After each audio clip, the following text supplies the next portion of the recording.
En fait, je tombe sur la page de l'école, et plus je lis la page Wikipédia, plus c'est sombre. Pour vous la faire courte, cette école, elle a été fondée par un premier détenteur de l'école, du coup celui qui l'a fondée, et ensuite, l'école, elle a été vendue à un groupe. Et quand on parle d'école, là, on parle de château. Je vous ai dit, c'est une école d'excellence. Et il y a des désaccords entre les anciens acquéreurs et les nouveaux acquéreurs, dans le sens où ils sont pas d'accord sur certains termes, certaines modifications de l'école et tout. Bref, je continue à lire l'article, je me dis ok, des petits désaccords, machin. Et là, je tombe sur des dingueries, les gars. Premièrement, il y a eu une enquête sur du travail dissimulé. Ensuite, je vois que l'école a fermé à un moment donné parce qu'il n'y avait pas assez d'élèves. Et ça, c'est un truc que le directeur m'avait dit. Il avait dit qu'en gros, il y avait un peu moins d'élèves cette année, mais c'était en partie dû au Covid et tout ça. Donc plausible, tu vois. Je me dis ok. Et puis il faut avoir les moyens aussi, parce que l'école est vraiment chère. Je continue à lire la page. Il y a plusieurs articles de presse qui sont sortis et il y a un article en question qui rapporte qu'en fait, il y a une vingtaine d'employés qui se sont fait licencier sans aucune raison. Alors pour ceux qui connaissent pas, c'est pas un truc très fréquent, hein. À moins que la boîte soit vraiment en liquidation et tout. Normalement, quand t'es prof, ce genre de choses, tu te fais pas licencier comme ça du jour au lendemain. Donc là, je commence à me dire,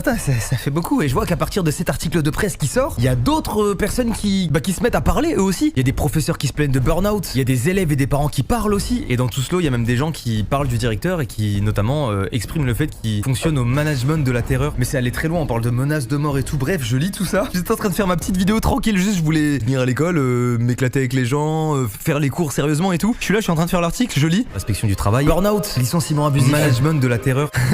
Je regarde mon téléphone au même moment, qui m'appelle. Allô, monsieur le directeur. Ah, oui, la présentation, la vidéo de présentation, elle avance bien. Et je voulais savoir, là, si j'annule tout, vous me menacez de mort ou pas? Moi, dans les situations comme ça, il faut savoir un truc. Y a pas de détour dans la conversation, je sais pas quoi, blabla, non. Le gars, je lui donne rendez-vous, je lui dis, mais tu veux qu'on se tape, Laurent? C'est pas vrai. J'ai fait tout l'inverse.